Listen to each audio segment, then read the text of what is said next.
What is your first recollection, Johnny, of Bemidji in its start? Do you know? Oh, let's see. Down there, I think it was along 92 or 93. Of course, there wasn't anything. Bemidji just same as some of these other places, you know. There was nothing there. Then old chief. No, I won't call him chief because there's another chief. It's Janoshkung, not in there. It was there. He was staying there right along. His name was Janoshkung, and Bemidji called him Chief Bemidji. And he wasn't a chief. He wasn't a chief, and his name was not Bemidji. He was a governor, wasn't he? No, he was a very a very likable sort of fellow, and I'd say, well, I tell you a story about talking to him one time. We got talking about the hereafter, you know, and he was doing most of the talking, telling his Indian ways of doing things, and he said, well, I asked him how, what he knew about, what his belief was about the hereafter. Well, he said, an Indian dies, and he goes over to the happy hunting ground. He elaborated on it. His enemies, his enemies are trying to prevent him from getting to this happy hunting ground.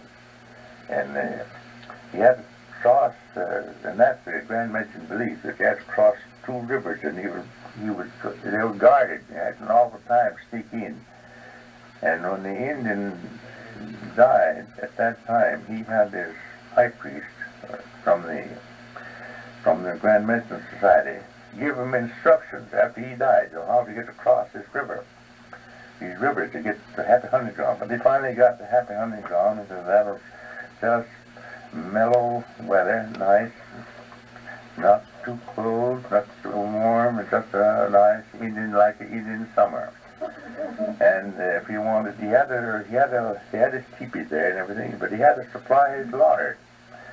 He'd go out and he wanted to fish, why he'd go down the river or lake or something and catch fish without any trouble at all. No trouble with getting that. If he wanted fencing, why he'd go out here and around the hill from there and get a deer. Everything was common. If you want to make fire, why you go and cut a dry piece of wood to make fence fire. Now the bugaboo of an Indian is hunger and cold. That's the main thing they're afraid of. Well, that seemed pretty nice. He said he'd be there forever just that way. Well, I said, that's all right now. How about the bad Indians? You could reward the good, you'd have to punish the bad. Well, he said this bad Indian, he gets up to that too, and he said he's in the country there, just abounding in game. Game, you could see it all the time. Fish all around, but he wanted fish, he'd go down there and it'd be 6 feet of ice or so. Well, he'd make most of that ice, thick ice. There you see the fish down there, just full of fish. When he had nothing to cut that ice, it's all just beyond his reach all the time.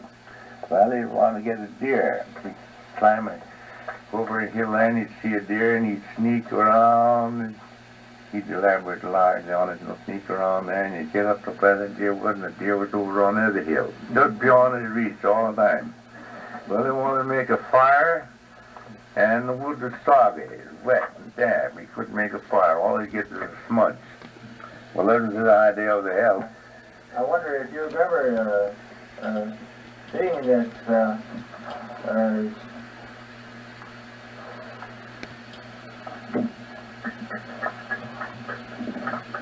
Carson's trading post. I remember a little post down there in this river, yeah. But of course, everything was wood, you know, and the trails, you know, see, there was nothing. Everything was by canoes then, you see. That's how they got the, I did want to say something how they got the name Bemidji. Yeah. There's 3 Indian words that they could use for calling Bemidji, and they're all correct. One would be a lake that was lying sideways or crossways with the general travel.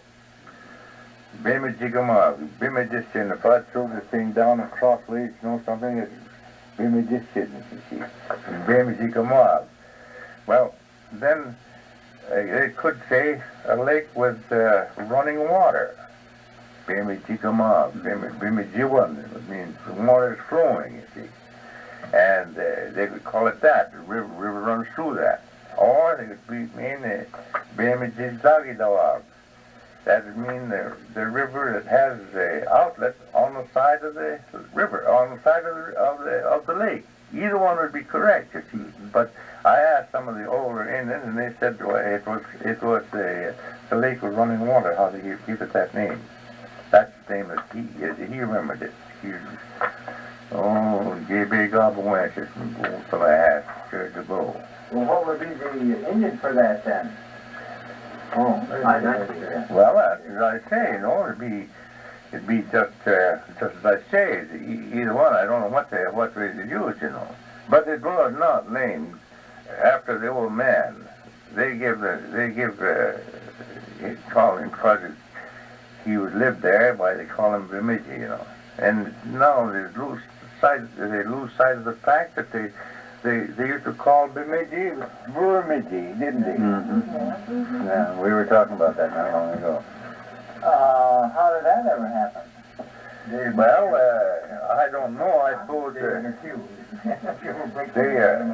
know, Bemidji, yeah, they just got that. They didn't know what it was, you know. They give that it's pretty nice, pretty name for it, you know. But from a historical standpoint, what's it going to fight them to get the facts instead of boring something? I'd rather think that we ought to get the facts. The Bemidji, the Indians named the lake Bemidji. Bemidji Bemidji is the original name for the lake. The Indians call it. Which meaning they meant, why it doesn't enter into the thing at all. They call it Bemidji. The lake was running water. The lake would have a side outlet, or the lake lay sideways so they didn't run or travel. Either one would be right, you see. But it'd be called exactly the same. Mm-hmm. Either one. And then when they call it Lake Bemidji, you know, or Bemidji, they monkeyed around that way.